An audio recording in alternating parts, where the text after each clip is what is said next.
Gracias a todos por asistir a este nuevo seminario del ciclo de investigadores en ciencia del patrimonio, organizado por la plataforma temática interdisciplinar del CSIC PTI País. Para los que no me conocéis, me llamo Teresa Palomar, soy investigadora postdoctoral en el Instituto de Cerámica y Vidrio y bueno, pues formo parte del paquete de trabajo de divulgación de esta plataforma, pues que coordina estos seminarios y otras tantas acciones. Como sabéis, la PTI País está centrada en la ciencia del patrimonio y entre los objetivos está perdona que tengo que ir siguiendo, admitiendo, está la difusión y la transferencia de todos los resultados de las investigaciones de los grupos que lo están conformando. Por eso, pues nada, os animamos a participar en estas iniciativas, en mandaros si tenéis investigación para poder dar divulgación a todo tipo de de eventos que estamos organizando. Este ciclo, como sabéis, se hace todos los meses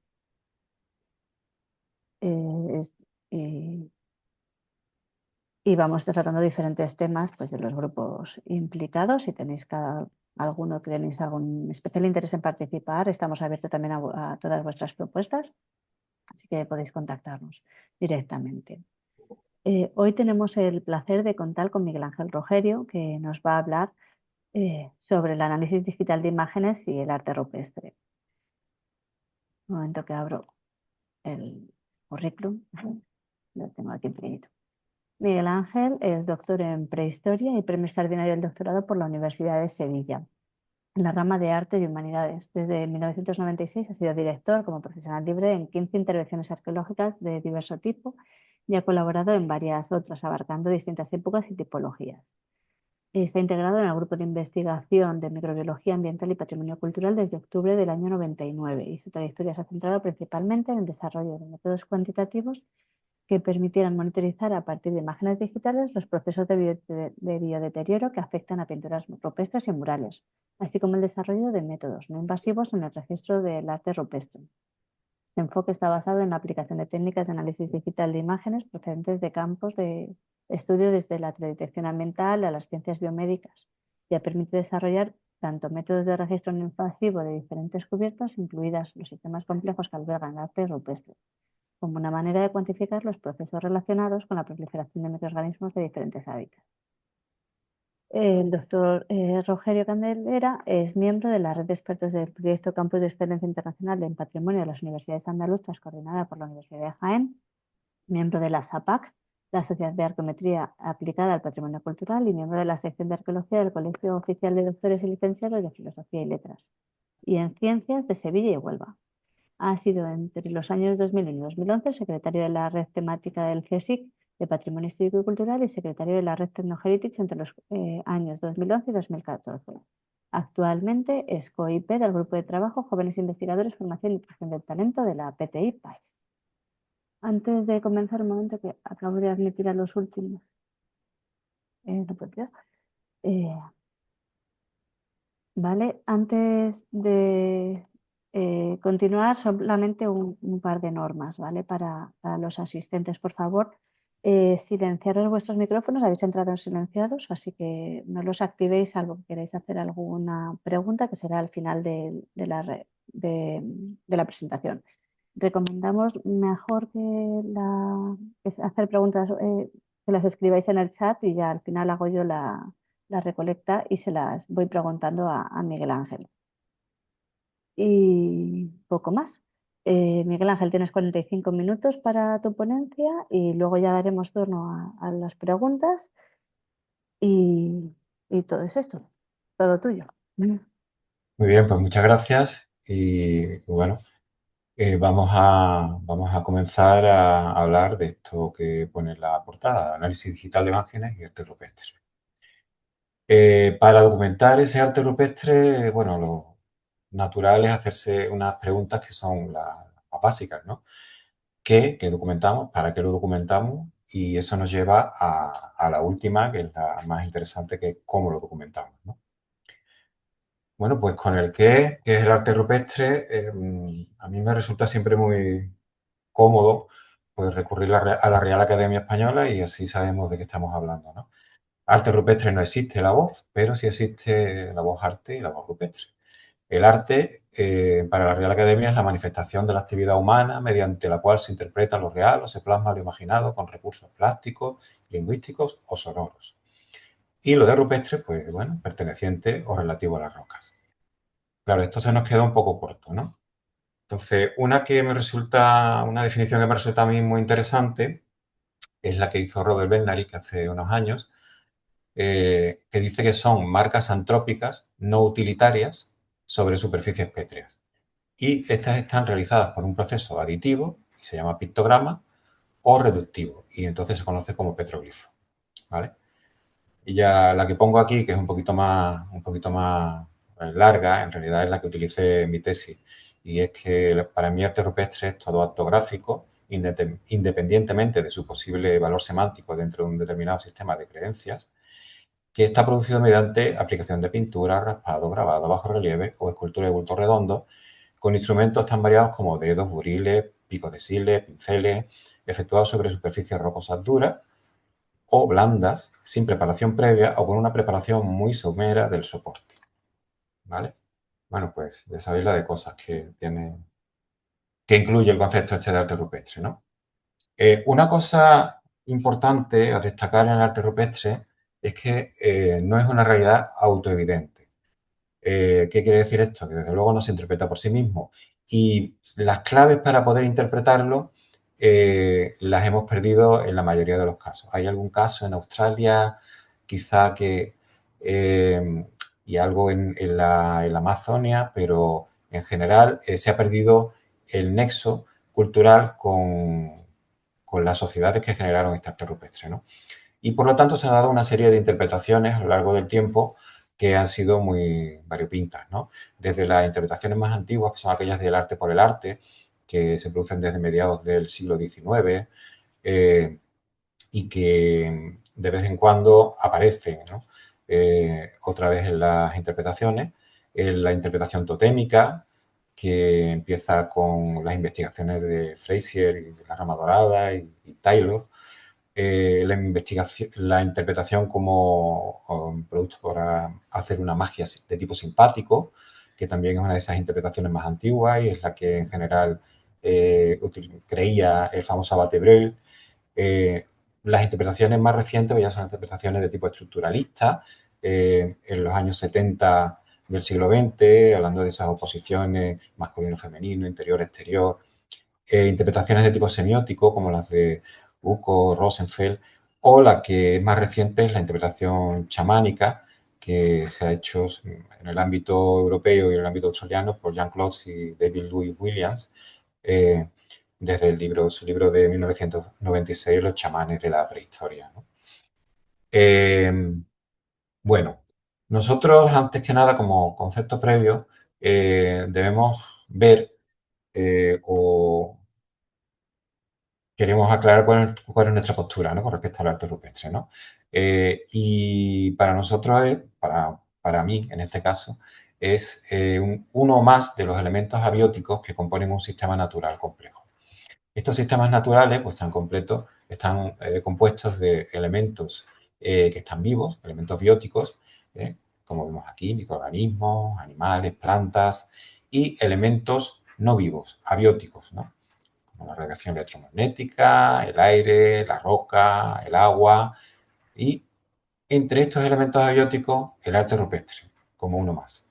Estos sistemas naturales están sujetos a unos mecanismos de degradación, mecanismos entrópicos, pero al mismo tiempo la sinergia entre los distintos elementos del sistema produce una tendencia a la homeostasis, al mantenimiento del sistema.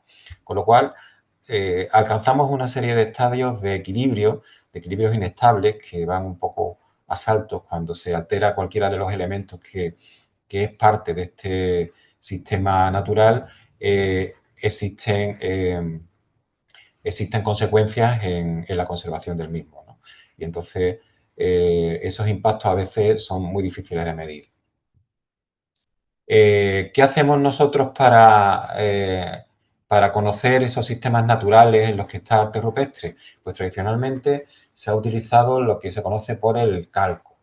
La Real Academia también nos informa muchísimo. El calco es la copia que se obtiene calcando. Bien, bueno, nosotros hablamos más bien de que el calco es una representación bidimensional de cualquier manifestación de arte rupestre con una referencia al espacio que ocupa y a la geometría interna de la misma. Y esa sería esa escala gráfica o ese factor de escala que introducimos siempre en ese calco, ¿no? Pero ¿cómo se hacen los calcos? Tradicionalmente, casi cada grupo de investigación ha desarrollado su propio sistema para realizar calcos. Eh, el más antiguo de todos es el que os pongo aquí, el dibujo a mano alzada. Desde los dibujos del siglo XVIII a los dibujos acotados que vemos aquí de Henri Breuil. Eh, Estas reproducciones de arte rupestre San que hizo Harald Pager, un pintor checoslovaco que en los años 50-60 se dedicó a documentar el arte rupestre de Sudáfrica. A veces con ayuda, aparte de esas escalas y tal, pues con elementos como la cámara lúcida, que es un artilugio que ahora está en desuso, pero ha servido mucho para eh, la, la reproducción de elementos en microscopio y para el cambio de escala, la reproducción de elementos eh, para el dibujo, ¿no? Del natural. Otro de los sistemas más utilizados ha sido el calco directo, ¿no? El calco directo, que como veis aquí, pues consiste en la superposición de un elemento semitransparente o transparente y la utilización de algún medio gráfico, un lápiz graso, un rotulador y tal, para poder seguir los contornos de los elementos culturales. Aquí tenemos algunos ejemplos más de calco directo. Aquí en la esquinita en el suelo está el mismo Harald Pager haciendo un calco directo en Sudáfrica. Otro de los sistemas ampliamente utilizados, sobre todo para grabados, ha sido el frottage.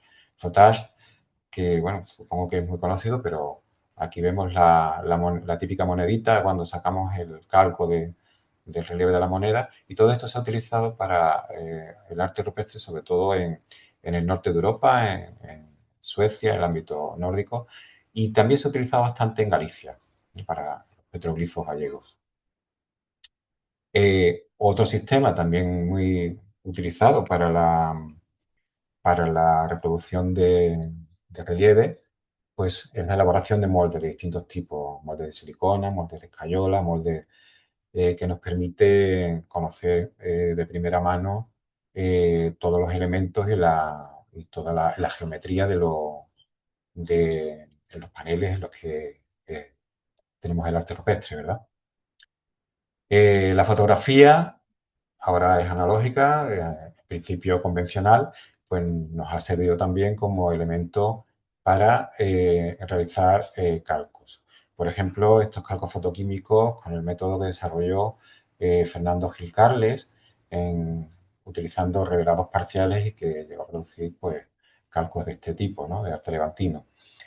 El sistema de equidensidades de Norbert Jolat para la reproducción del arte rupestre de la cueva de Lascaux, pensando en la réplica, en la neocueva que se hizo, que es muy similar al sistema utilizado por el investigador español anterior. La fotogrametría es otro de los elementos que nos ha servido. En principio, una fotogrametría de tipo analógico, en el que hay que utilizar una serie de marcas y que nos va a permitir establecer, utilizando un estereoscopio, nos va a permitir establecer calcos de este tipo. En este caso son también producidos por Jolat en la Cueva de Lascaux. Todos estos métodos pues, tienen una serie de ventajas e inconvenientes, ¿no? Y limitaciones, ¿no? Bueno, aquí hay un listado muy grande que puede reducirse a esto, ¿no? Y es que si bien por una parte algunos sistemas son poco lesivos, como el dibujo a mano alzada, tal, sin embargo abren una puerta a la subjetividad muy grande. Y otros que son muy poco subjetivos, como el tema de los moldes, pues son los más lesivos de todos, ¿no? Son los más peligrosos a la hora de la conservación de los bienes a documentar. Eh, Sobre todo hay que tener en cuenta lo que pone aquí, que es que el calco es un documento interpretativo, así que subjetividad vamos a tener. Se trata, sin embargo, de intentar minimizar ese factor de subjetividad. Para ello, nosotros proponemos, o hemos propuesto que se utilicen una serie de sistemas de documentación no invasivos que cumplan unos requisitos obligatorios, como son la rapidez en la captación de los datos.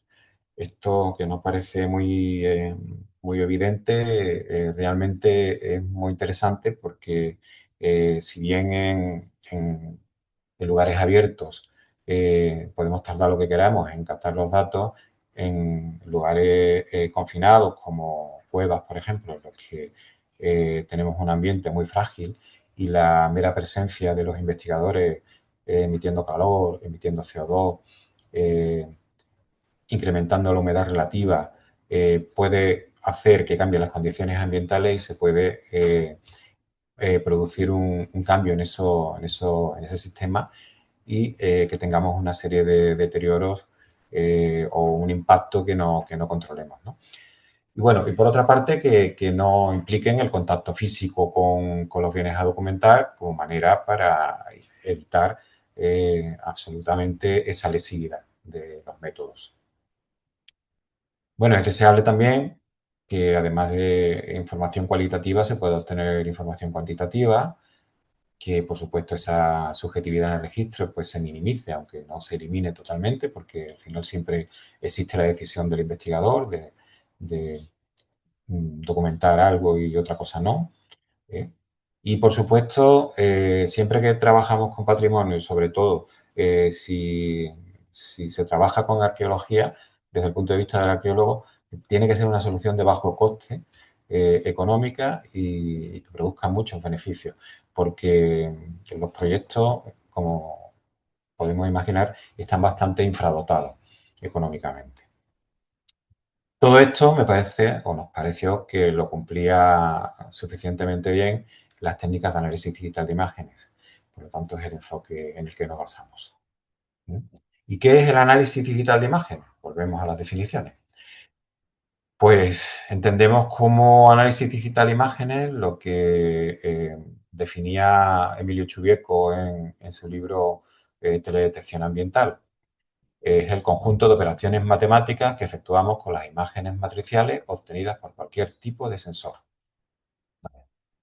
Bueno, estos sensores se entienden como sensores remotos simplemente porque no están en contacto con el arte rupestre y estos sensores van a permitir la obtención de datos numéricos y la imagen que se produce es una imagen de tipo digital. Y una imagen digital va a ser una matriz de puntos que nosotros hemos llamado píxeles.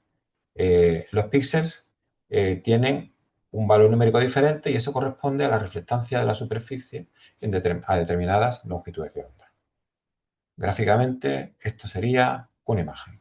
Tenemos tres ejes de coordenadas, un eje X, un eje Y, que nos va a definir cada uno de estos puntos, y tenemos un valor Z, que sería el valor del píxel. El píxel está codificado en distintos niveles de gris. Serían la imagen típica cada píxel tiene posiblemente uno de los 256 valores en los que se divide la escala, ¿no? Que va desde el 0, que sería el negro, al 255, que sería el blanco. Cuando nosotros tenemos más de un valor z para esa matriz, pues estamos hablando de que tenemos una imagen multiespectral. Una imagen multiespectral tiene 2, 3, 4, así hasta n bandas, ¿no? Y exactamente, cuando tenemos un conjunto X y Z de valores, pues eso es lo que nosotros conocemos por una banda. Bandas. Aquí tenemos una imagen de espectro visible, típicamente en modo RGB, tiene tres bandas. Tiene una banda que hace referencia al componente rojo del espectro electromagnético, sería entre los 600 y 700 nanómetros, una banda verde que hace referencia a los 500-600 nanómetros y una banda azul digamos, a los 400-500 nanómetros. Pues para ese análisis de imagen, lo primero es hacer un pretratamiento de los datos que tenemos, de esas imágenes. Y ese pretratamiento puede ser de tipo geométrico, bueno, debe ser de tipo geométrico, para que nosotros tengamos imágenes que sean comparables entre sí, ¿no? Para esto lo que utilizamos son técnicas de fotorrestitución digital. Y luego vamos a tener una serie de correcciones de tipo radiométrico, ¿no? Si nosotros necesitamos comparar imágenes, tenemos que tener un poco acotado el problema. Y normalmente ese tipo de correcciones en lo que consisten es en ajustar los niveles de entrada y los niveles de salida de las imágenes. Ajustar los valores máximos y mínimos del histograma de una imagen a otra, ¿no? En este caso, por ejemplo, tenemos una imagen de 2007 del Caprio de la Sala de la Hoya, de la Cueva de Altamira, y una imagen antigua de 1989 que teníamos que comparar para ver si había habido un crecimiento en estas concreciones de aragonito. Entonces, bueno, lo que se hizo fue utilizar una imagen que tenía los mismos niveles de salida, máximos y mínimos, para la de 2007, para comparar con la de 1989. A partir de ese pretratamiento de datos, nosotros podemos pasar a lo que entendemos por análisis digital de imágenes propiamente dicho. Lo cual no quiere decir que lo anterior no sea en realidad análisis de imagen, porque bueno, son tratamientos que le hacemos a imágenes digitales, en realidad. Pero solemos entender como técnicas de análisis digital de imágenes las que nos van a permitir, por una parte, eh, hacer patente qué es lo que hay ahí en ese panel y, por otra parte, obtener una serie de datos cuantitativos que nos permitan comparar, ¿no? Entonces, tenemos una serie de técnicas que llamamos aquí de incremento del contraste, que serían, bueno, pues, técnicas de expansión de histogramas, ecualizaciones, las aplicaciones de filtros, la clasificación, tipo supervisado, no supervisado, enfoques mixtos y una técnica que a nosotros nos ha resultado muy útil, que es la descorrelación de valores digitales, ¿no? Utilizando tanto análisis de componentes principales como el incremento de contraste en imágenes de modo de color HSI. Bueno, pues vamos a ver algunos ejemplos, ¿no? Filtros digitales, pues, ¿qué son los filtros? Pues los filtros digitales consisten en la aplicación o en el recálculo de los píxeles mediante eh, la utilización de una matriz de coeficientes numéricos, que esto nos va a permitir cambiar y nos va a permitir eh, ver con mayor ver mejor elementos que nos interesen en la imagen. Pues si hacemos un filtro de paso alto, esto nos va a permitir realzar las zonas que tienen mucha variabilidad en la imagen. Sin embargo, en los de paso bajo, el componente de homogeneidad. Cuando hacemos filtros direccionales, pues podemos ver elementos que están en determinadas direcciones. Por ejemplo, en este caso, a esta imagen de la Coquinera 2, en el término municipal de Obón, Teruel, se le ha pasado un filtro suroeste que nos permite ver los elementos eh, que han, el micrograbado que ha destrozado parte de los elementos pintados originalmente en este panel. Las técnicas de aumento del contraste mediante expansión del histograma, bueno, son muy sencillas, que consisten en estirar el histograma hasta a sus valores extremos. Esto se puede hacer de una manera lineal o se puede hacer utilizando solamente partes del histograma, ¿no?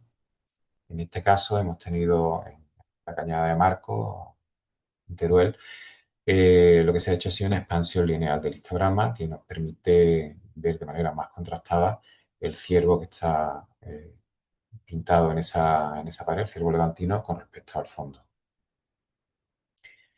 Ya comentamos que también esas técnicas de aumento del contraste se pueden hacer mediante descorrelación de los niveles digitales utilizando análisis de componentes principales. Al hacer el análisis de componentes principales de las imágenes, realmente lo que hacemos es representar sobre un sistema de coordenadas diferentes con ejes que son perpendiculares entre sí, que no están correlacionados, la información presente en los valores de z de la imagen. ¿Esto qué nos permite? Pues nos permite mantener toda la información que está recogida en las imágenes originales, pero mapeada de otra manera. La información entonces se va a reflejar en distintas bandas y estas bandas van a tener cantidades progresivamente menores de información. Claro, ¿qué nos va a permitir eso? Pues que las cosas que están menos representadas son las que peor se ven en la imagen en general, pero cuando nosotros hacemos análisis de componentes principales, lo vamos a ver aceptablemente bien. En este caso tenemos una imagen, la imagen A es del barranco de las Olivanas, eh, yacimiento con arte rupestre levantino en Teruel.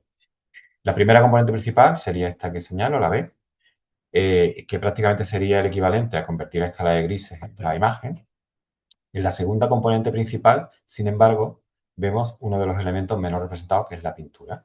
La pintura que nos permite ver, bueno, pues que hay dos bóvidos y que uno de ellos tiene dos juegos de patas y aquí incluso se insinúa algo que podría ser una cuerna de un tercer bóvido. Puede ser que haya dos bóvidos aquí, uno encima de otro, puede ser que sea un repinte o lo que se ha interpretado es una escena de movimiento, realmente. Y como vemos aquí, esta sería la tercera componente principal, lo que tenemos son referencias un poco a la microtopografía de la roca. Utilizando el modo de incremento del contraste, el modo de color HSI, lo que nosotros hacemos es convertir una imagen que está en espacio RGB, la convertimos en un espacio HSI, ¿sabéis? Espacio RGB, rojo, verde, azul, y el espacio HSI mapea las imágenes con respecto al tono, saturación y la intensidad, ¿no? Entonces nosotros la banda de saturación e intensidad las ecualizamos y volvemos a montar una imagen con esas tres bandas. Y esto nos permite, sin perder la información de los colores originales, incrementar el contraste y ver mejor algunos elementos. En este caso, en la parte baja de este ortostato, de, en este ortostato, pues vemos unos elementos pictóricos.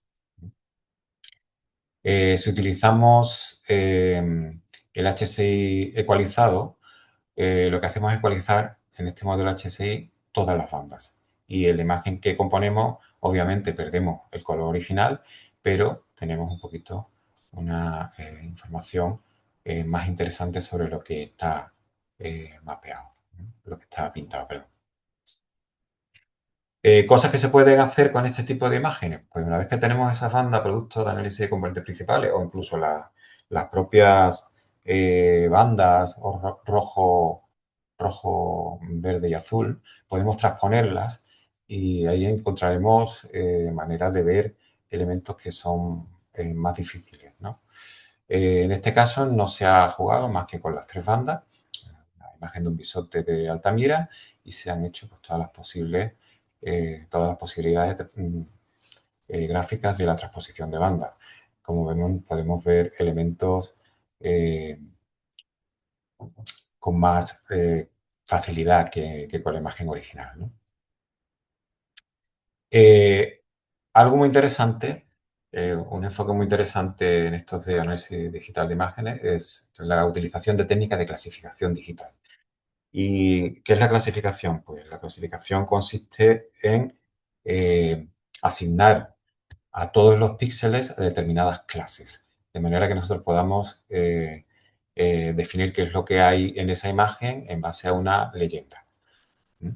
Esa clasificación digital se puede hacer utilizando métodos supervisados, en los que nosotros somos los que asignamos los píxeles a un conjunto de clases que hemos predefinido y eso lo podemos hacer utilizando fundamentalmente dos técnicas, mediante la utilización de asignaturas espectrales o mediante la utilización de áreas de entrenamiento.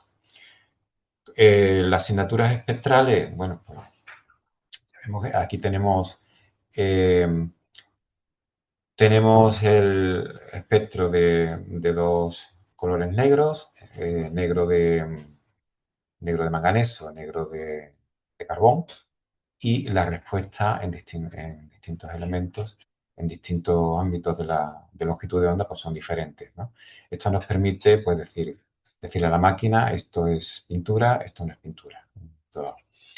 Las áreas de entrenamiento, bueno, pues si nosotros eh, vemos, somos capaces de identificar elementos eh, como pintura, como algo pintado. En este caso sería muy fácil, pues tenemos una serie de elementos fácilmente interpretables, como un antropomorfo con un arco, un animal, eh, porque sabemos que esto es pigmento. Podemos decir esto es pigmento y utilizando el ordenador podemos diferenciar entre pigmento y no pigmento. Otra manera de hacerlo, pues sería utilizando métodos no supervisados. Entonces, para hacer esto, la máquina es la que asigna automáticamente los píxeles a un conjunto de clases. Nosotros lo que tenemos que hacer previamente es definir la cantidad o las clases que queremos que nos salgan en ese análisis. Eh, en este caso, se ha aplicado un método tipo K-means a una imagen del Tajo de la Figura en ronda y sobre este elemento pues podemos ver que en verde nos aparece la clase pintura, nos va a aparecer los desconchados en este azul un poquito más clarito, el entorno inalterado pues va a ser más bien este rosáceo y vamos a poder diferenciar entre los elementos que están presentes de manera automática o semiautomática porque tenemos que definir nosotros las clases. Luego, la utilización de métodos mixtos, pues bueno, fundamentalmente suelen ser la utilización de un método, de un algoritmo de clasificación no supervisada al que posteriormente se le va a aplicar un algoritmo de clasificación de tipo supervisado. ¿Qué obtenemos con esto? Pues con esto vamos a obtener una imagen raster, una imagen matricial, que muchas veces nos va a interesar convertir en una imagen vectorial. Una imagen vectorial tiene muchas ventajas porque pesa muy poco, no, pero va a ser un producto, para nosotros, un producto final, un elemento que nosotros luego podremos gestionar con otro tipo de herramientas como un sistema de información geográfica o a la hora de presentar unos calcos, ¿no? Estos resultados, por ejemplo, aquí vemos la vectorización semiautomática utilizando distintas herramientas, existen muchas, ¿eh? En este caso, la herramienta PowerTrace de CorelDRAW, pero existen muchas herramientas y prácticamente son todas muy similares. Permiten convertir en vectores elementos que son matrices, ¿no? Los resultados pueden ser pues, realmente precisos, en este caso. Otro de los elementos interesantes a la hora de hacer un análisis de imagen es la inclusión de una escala con valores cromáticos conocidos y esto nos va a permitir reconstruir luego el color original en esas imágenes clasificadas. En este caso, pues tenemos la escala de la International Federation of Local Organizations, que tiene una serie de valores medidos, tasados, para cada uno de los colores. Eh, bueno, ¿qué posibilidades nos da todo este tipo de cosas? Son muchas, ¿no? Esto nos va a permitir elaborar calcos de tipo digital, tanto calcos entendidos en el modelo clásico para la documentación del arte rupestre, que son una herramienta de conservación de primer orden porque nos permite conocer qué es lo que hay en esos paneles realmente. Y también para una documentación integral del arte rupestre. Vamos a conocer no solo el arte, sino otros elementos del sistema que pueden estar interactuando en ese panel. Eso lo vamos a poder hacer utilizando tanto las técnicas de clasificación como esas técnicas de descorrelación de imágenes. Vamos a obtener también posibilidades de mejoras en la visualización. Elementos que se ven mal lo vamos a ver mejor. Vamos a poder diferenciar también elementos de manera diacrónica. Vamos a poder asignar, en este sentido, determinadas figuras a fases en la realización de los paneles o vamos a poder detectar en un momento dado repintes. Eh, Esto nos va a permitir, como hemos dicho, diferenciar distintas cubiertas, mapearlas como manera de hacer un calco integral de estos paneles, ¿no? Y eso nos va a permitir, pues, monitorizar procesos. Aquí os muestro un poco el protocolo un poco básico de documentación utilizando análisis digital de imágenes que yo vengo utilizando desde que llevé a cabo mi tesis doctoral. Realmente esto parece muy rígido, pero el orden no siempre es este y se pueden saltar pasos, pero sí es verdad que básicamente consiste en la utilización de algunas de las técnicas de descorrelación de las que hemos hablado, de la clasificación de imagen, de las imágenes utilizando algunas de estas técnicas de clasificación a partir de los elementos descorrelacionados o de descorrelacionar los elementos después de la clasificación. Y como paso final, una vectorización de los resultados para luego poder trabajarlo con otras herramientas. Ejemplos, pues tenemos aquí un ejemplo de mejora en esa visualización de elementos no visibles. Os pongo aquí el calco que publicó Vicente Valdellou en el año 2000, aunque es un calco que se ha ido realizando desde eh, mediados de los años 80 sobre el abrigo levantino de Muriecho. Esto está en el término municipal de Bárcabo, en Huesca, y como vemos hay una serie de elementos aquí, de figuras humanas, dos antropomorfos que están componiendo una escena muy compleja. En el centro de esta escena hay un par de personajes que están capturando un ciervo con las manos. Hay un elemento, dos elementos que están intentando atrapar ese ciervo. Hay una serie de personajes alrededor y hay una serie de personas que miran en distintas direcciones. En la zona de arriba hay incluso personajes que están como sentados, son como público que está mirando ese, ese elemento. Eh, Cuando nosotros sometemos esta imagen a análisis digital de imágenes, pues nos aparecen algunos elementos que no estaban reflejados en el calco. El calco es muy bueno realmente porque lo que refleja es lo que se veía a simple vista. Y está realizado a lo largo de mucho tiempo con muchas visitas. Por lo tanto, en muchas condiciones de observación del, del abrigo. Sin embargo, este elemento de aquí se nos pasó inadvertido. Hay una especie de elementos aquí, de cositas, que luego cuando miramos, pues parece que son las pezuñas de este otro cérvido que probablemente está siendo capturado en otra escena paralela a la que veíamos en la escena anterior. En este lado tendríamos una captura de cérvido igual que en la anterior. Este tipo de técnicas nos van a permitir también, como hemos dicho, diferenciar los pigmentos en escenas acumulativas, ¿no? En la coquinera 2 tenemos una serie de elementos animales, estos cérvidos que están pintados aquí. Luego hay una serie de orantes, de elementos muy diferentes eh, en cuanto al estilo, que se han pintado encima. Y luego hay una destrucción de esos orantes, ¿no?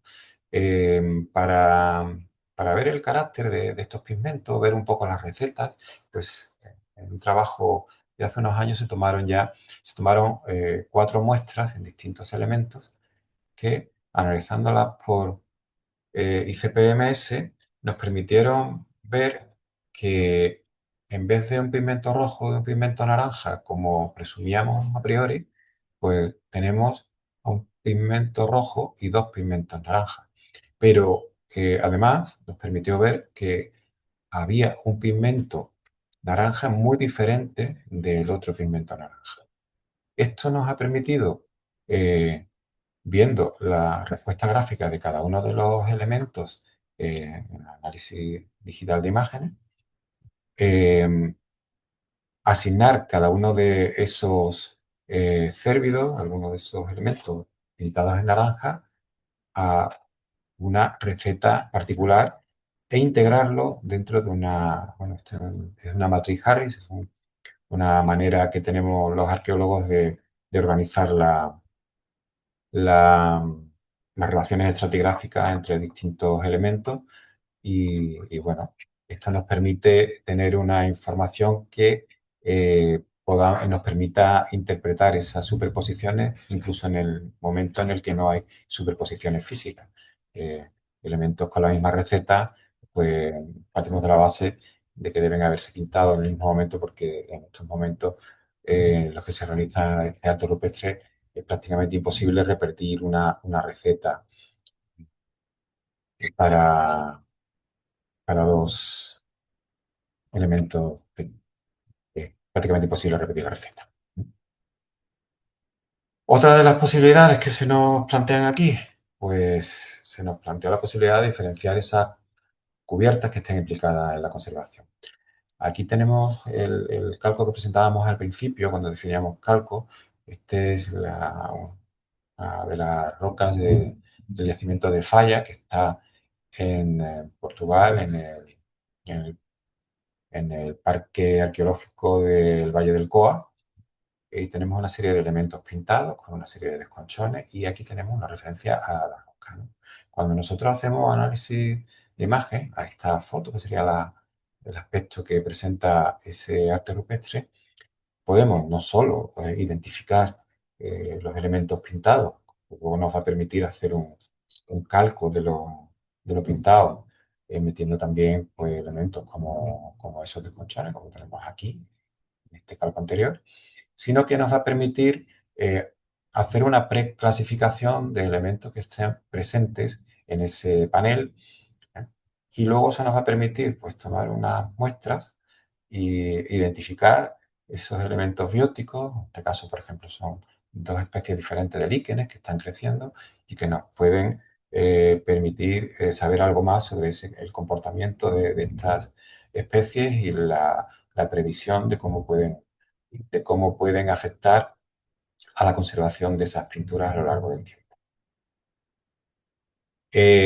Otra de las posibilidades pues, es la elaboración de ese tipo de calcos vectoriales, ¿no?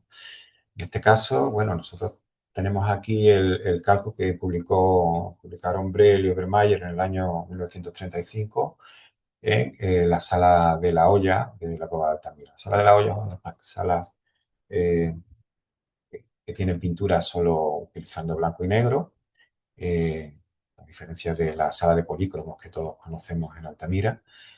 Eh, y bueno, en esa sala, en distintos espacios de la sala, tenemos por una parte un cáprido, una cabeza de cierva, que en realidad se apoya sobre una grieta y hace la visión de la cabeza bastante más completa que lo que es el calco, que en este caso pues, lo que recoge solo la pintura, y un par de ibex, un par de cérvidos que están huyendo. En el caso del cérvido que tenemos en primera posición, en este cérvido, pues resulta que el calco era bastante difícil de hacer, ¿no? Y sobre todo porque era muy difícil observar qué es lo que había allí. Había un crecimiento bastante importante de aragonitos sobre los trazos de carbón de la pintura y eso nos hacía muy difícil ver qué es lo que estaba pintado, ¿no? Para intentar ver qué es lo que había ahí, se hizo un enfoque de análisis digital de imagen que incluía la realización de imágenes de influencia, perdón, de fluorescencia eh, de fluorescencia inducida por ultravioleta. Entonces se iluminó con luz ultravioleta y se produjo una imagen de visible que luego se pudo componer en tres bandas y la utilización de imágenes con iluminación visible, ¿eh? Que nos permitieron hacer cubos de imagen de seis bandas, análisis de componentes principales y luego establecer imágenes en falso color que luego nos permitieran eh, clasificar y seleccionar los elementos que estaban realmente pintados. Como vemos aquí en este tipo de imagen es bastante más visible lo pintado con respecto al crecimiento de aragonito y este sería el producto final obtenido, ¿no? Que si comparamos el producto final con el publicado en los años 30 por Lavatebrel, vemos que es bastante más rico en detalles y bastante más fiel a, a lo que hay representado originalmente en la pared. Vamos a poder también, por otra parte, monitorizar procesos de deterioro o de biodeterioro en bienes culturales. En este caso, bueno, tenemos una serie de manchas producidas en los estucos romanos una de las tumbas de la necrópolis de Carmona, en este caso el mausoleo circular, podríamos decir mausoleo circular 1, ya que hay varios mausoleos circulares en la necrópolis. Estas manchas están producidas por una cepa microbiana que produce un pigmento difusible y nosotros estas manchas las documentamos a lo largo del tiempo utilizando fotografía, en principio analógica y luego digital. El enfoque que se sigue aquí fue un enfoque utilizado para, en algunas aplicaciones para seguir la- las zonas quemadas en incendios forestales a partir de fotografías o imágenes de satélite, ¿no?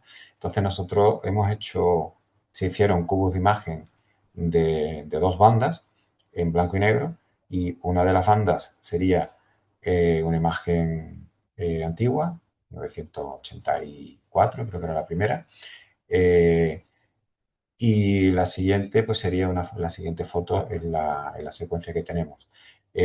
Cuando nosotros hacemos análisis de componentes principales, en la primera imagen, en la primera banda, vamos a obtener todo lo que está en las dos imágenes. Pero en la segunda banda vamos a tener solamente los elementos que están presentes en la imagen más reciente, en la segunda imagen. En este caso, pues obtenemos este tipo de perfiles negros que son en el A podemos decir que es la imagen original, digamos que sería la mancha en el primer momento de documentación. En el B sería en un segundo momento de documentación lo que ha crecido esa mancha en ese intervalo. ¿Eh? Y en el C sería lo que ha crecido la mancha tras el intervalo B, ¿no? Esto nos permite luego, mediante un conteo de píxeles, sabiendo la escala de las imágenes, tener una estimación cuantitativa de de cuánto ha crecido esa colonización microbiana o eh, qué extensión ha alcanzado ese pigmento difusible que, que ha producido esa cepa bacteriana. Y bueno, ¿qué podemos seguir haciendo utilizando análisis de imagen? Bueno, pues posibles líneas de trabajo que ya estamos empezando a hacer, pues la combinación de espectroradiómetros de campo con cámaras multiespectrales o hiperespectrales y eso con algoritmos de clasificación. También se puede hacer una serie de clasificaciones de tipo supervisado a partir de asignaturas espectrales. A partir de ahí, identificar pigmentos y mediante esas asignaturas o mediante la aplicación de índices digitales. Y en función, por supuesto, de su respuesta espectral, ¿no? Ejemplos de utilización de espectroradiómetros de campo y arte rupestre, pues tenemos aquí un trabajo de Sebastián et al., en el que una serie de espectros han servido como base para la clasificación en este elemento de arte rupestre levantino, diferenciando en distintas clases, ¿no? Pigmentos, el soporte calizo, los desconchados, ¿no? Eh, Nosotros hemos trabajado este tema en el abrigo del tío Campano. Aquí tenemos los puntos de muestreo para las asignaturas espectrales y poder clasificar los distintos elementos dentro de las imágenes obtenidas en ese abrigo. También hemos estado explorando pues, la identificación de pigmentos utilizando distintos índices, ¿no? En este caso, bueno, son pintados con hematites, tanto en uno como en otro, envejecido al aire libre, en condiciones de laboratorio, utilizando aquí un enfoque, pues, un índice parecido al que se utiliza para el índice de vegetación, pero intentando destacar la componente roja. O aquí lo que se hace, bueno, ese índice de pigmentos férricos y lo que permite es diferenciar el elemento rojo mediante la división del azul y el rojo, la banda azul y la banda roja. ¿Mm? Eso nos permite diferenciar elementos ya pintados. ¿Mm? En caso ya con respecto a patrimonio, bueno, pues aquí tenemos la estela diademada de Cañaveral, estela diademada 1 de Cañaveral de León, en la necrópolis de las Capellanías, el que utilizando este tipo de índice de pigmentos férricos, pues pudimos ver que la estela tuvo un tratamiento previo a su grabado, una estela grabada con una serie de elementos con diadema. Primero hubo un proceso de pintado con una pintura rica en óxidos de hierro que hemos podido identificar utilizando este tipo de técnicas. Eh, Algo parecido podemos hacer también utilizando pues, bandas de distintas técnicas con distintas longitudes, ¿no? Por ejemplo, en el yacimiento del Riscal tenemos una serie de elementos que, bueno, a nosotros nos parecía que podían estar pintados y esto lo hemos documentado utilizando tanto fotografía convencional RGB, fotografía infrarroja con distintos filtros. Eh, Utilizando las bandas productos de las distintas imágenes como bandas, hemos podido hacer pues distintas combinaciones. En este caso, por ejemplo, dividimos un índice dividiendo la banda de 950 nanómetros por el componente azul. Es el equivalente a un índice de pigmentos férricos que utilizamos con imágenes de visible. Y eso nos permite ver con bastante facilidad la zona, digamos, pintada, ¿no? O la zona que nosotros pensábamos que iba a estar pintada, que luego al final hemos descartado. Bueno, como conclusiones un poco a esto que os vengo contando, pues nada, en los últimos años se viene utilizando eh, las técnicas de registro no invasivas de manera mayoritaria para documentar el arte rupestre. Y esto, pues es una buena noticia desde el punto de vista de la conservación, porque no podemos olvidar que uno de los factores de deterioro del arte rupestre es precisamente el investigador documentando ese mismo arte rupestre, ¿no? Eh, en los primeros muchos casos, las primeras o las técnicas que se han utilizado para elaborar ese tipo de calcos se han llamado calcos digitales, porque se han utilizado técnicas de retoque fotográfico, utilizando pues, software como Photoshop, GIMP, alguno de estos. Y esto ha dado paso a la utilización de algún tipo de software que permita utilizar técnicas de descorrelación digital de imágenes. En el caso mío, por ejemplo, yo utilizo mucho un software de teledetección ambiental que se llama Hypercube. Puede utilizarse RDAS. Hay mucha gente está utilizando una aplicación que corre sobre ImageJ que se llama D-Stretch. Eh, una aplicación que no te permite saber realmente qué es lo que estás haciendo, pero que tiene unos resultados prácticos pues suficientemente buenos para la mayoría de los investigadores. Eh, y bueno, se nos abre una vía también para la identificación de pigmentos y la clasificación digital a partir de la aplicación de estos índices y de las imágenes multiespectrales o hiperespectrales, ¿no? Que, bueno, que tenemos mucho recorrido por delante para poder seguir trabajando con esto. Y bueno, pues yo hasta aquí llego. Ya a partir de ahora, si os parece, pues podemos, no sé, hacer vosotros las preguntas o las dudas que tengáis y nada. Muchas gracias. Muchas gracias a ti, Miguel Ángel. La verdad que ha sido un trabajo muy interesante todo lo que has tenido y la diferencia que ha habido, ¿no? A lo largo de la historia, desde el calco pintado a mano a ahora las nuevas tecnologías. Simplemente decía a los participantes que si tienen alguna pregunta que por favor la hagan en el chat y yo la voy transcribiendo. Bueno, yo Mientras vais diciendo escribiendo vuestras dudas, si es que tenéis. Yo simplemente te voy a hacer una, que tengo una curiosidad. ¿Has llegado a aplicar, ya que está tan de moda ahora, la inteligencia artificial para identificar o sea, para seguir analizando más allá las imágenes? Por ser- no y sí. No, porque no lo he hecho hasta ahora, pero sí hemos hecho una solicitud junto con gente de la Universidad de Sevilla para un proyecto utilizando técnicas de inteligencia artificial. Entonces, claro, es una manera, parece muy interesante de ver una gran variabilidad en las respuestas ópticas, ¿no? De distintos elementos, con lo cual es posible que nos ayude bastante, sobre todo a la hora de clasificar.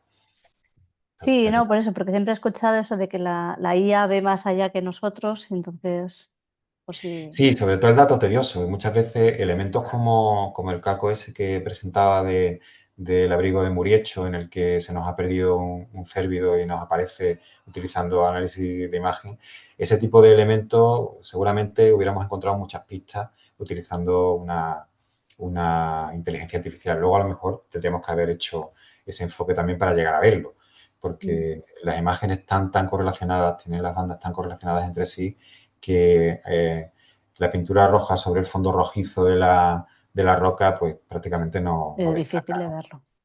Vale, pues voy a empezar. Águeda Sáenz Martínez, bueno, comenta que se ha tenido que desconectar antes, que verá la presentación más adelante cuando lo subamos a YouTube. Simplemente te dice que muy interesante, gracias por la organización, un abrazo. Maite de Troya pregunta, tiene dos preguntas. ¿Cómo las visitas de personas degradan las pinturas? Esa es la primera. Vale. Pues mira, la visita, bueno, las personas pueden degradar las pinturas de todas las maneras que se te puede imaginar. Yo llevo mucho tiempo trabajando en sitios como cuevas y las cuevas se caracterizan porque tienen un ambiente con muy pocas fluctuaciones. La temperatura es prácticamente constante a lo largo de todo el año. La humedad relativa es prácticamente constante también, aunque hay momentos en que a lo mejor se produce un poquito más, pero estamos rondando el 100% de humedad relativa.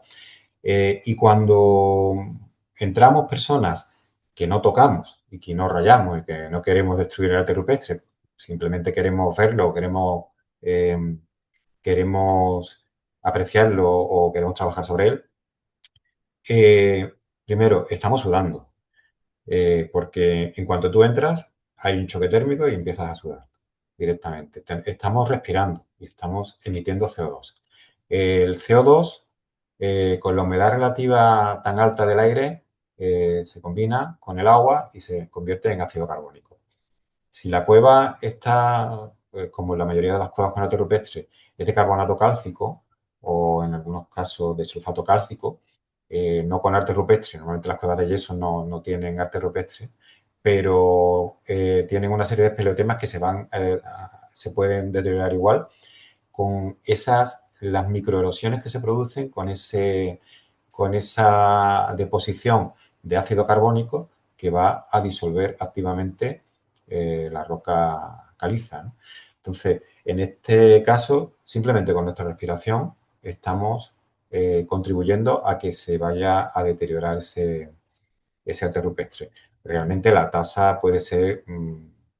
eh, la tasa de deterioro puede ser muy pequeña. Podemos decir, bueno, esto es una tontería, pero cuando tenemos mucha gente entrando, tenemos gente entrando a lo largo de mucho tiempo, los impactos son acumulativos.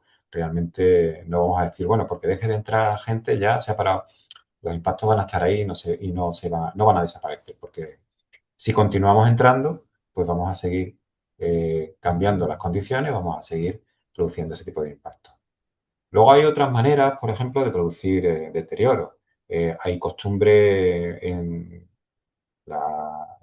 que se han hecho, o la gente, los excursionistas, que vemos arte rupestre en medio del campo y ahora para verlo bien, pues le echamos agua y tal, lo mojamos.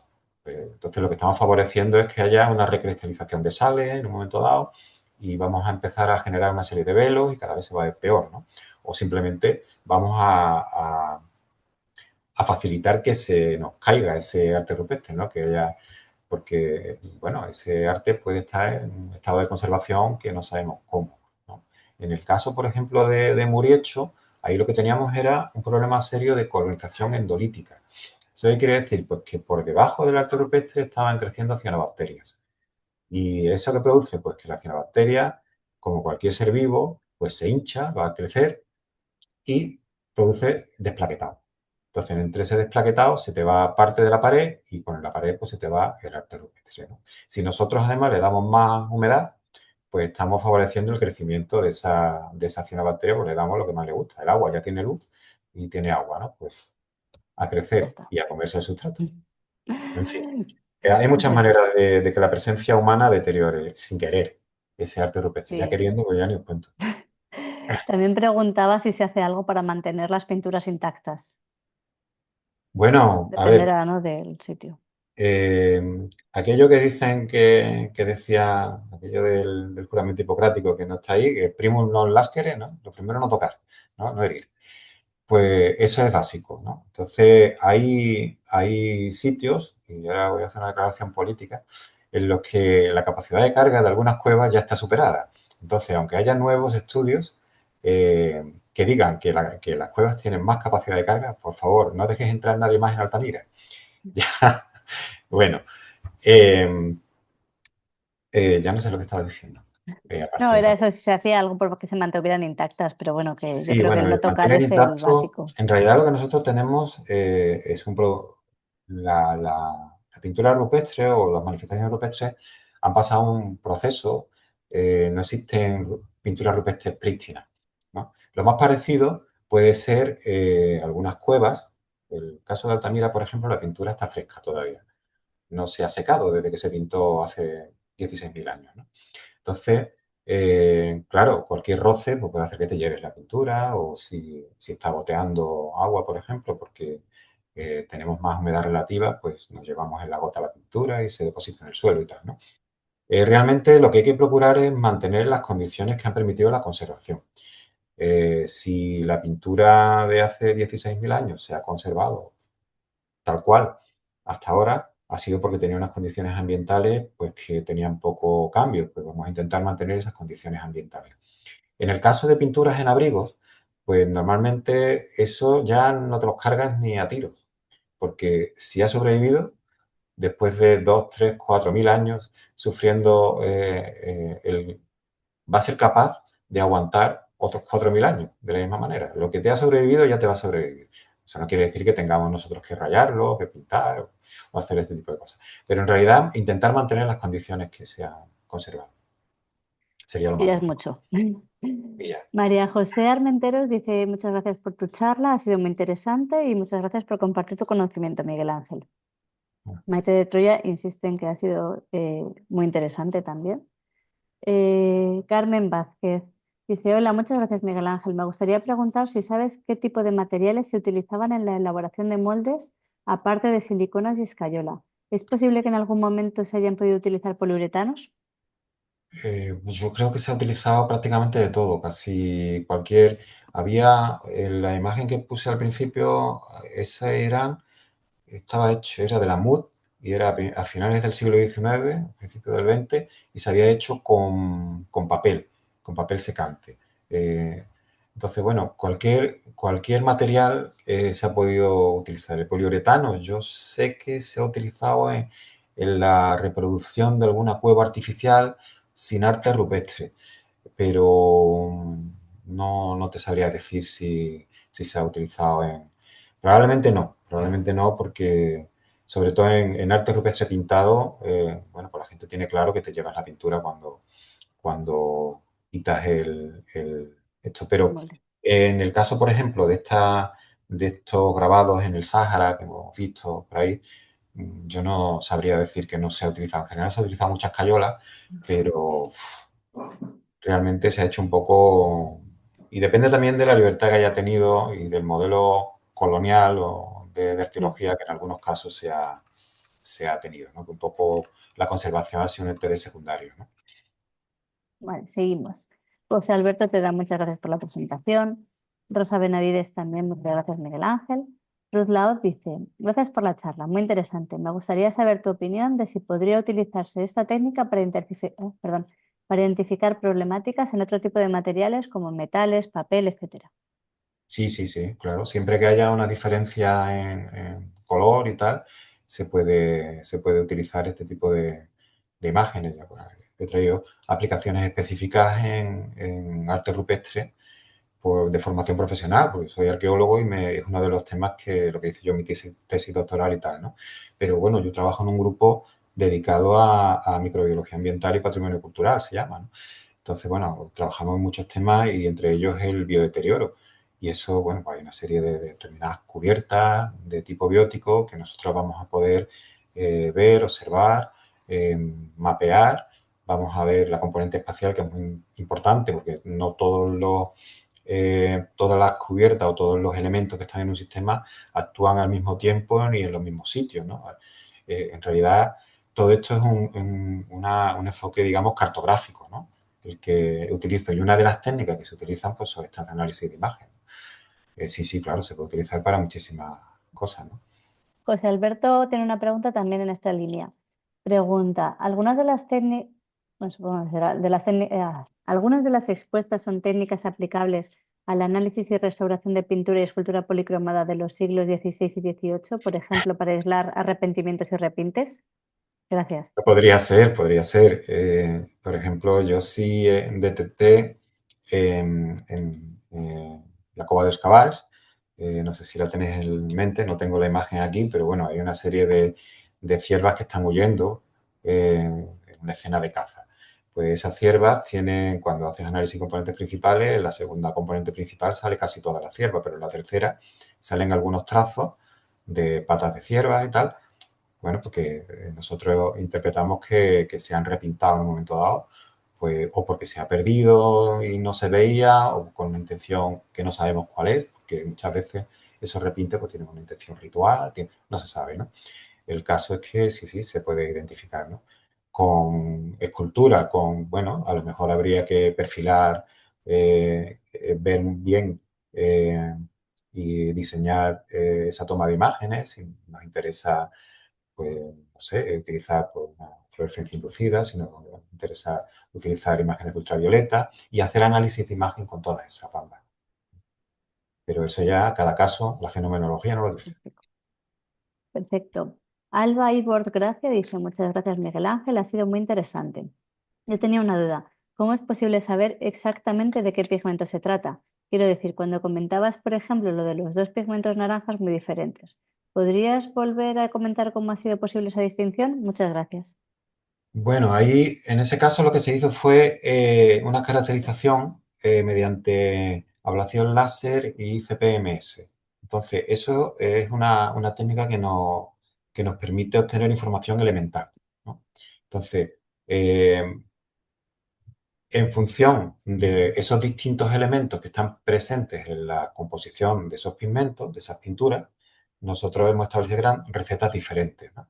El análisis de los datos en bruto son los que te permiten hacer ese, ese dendrograma que nos agrupa pues, en función de las composiciones los distintos pigmentos que están presentes en o las distintas muestras que hemos tomado, ¿no?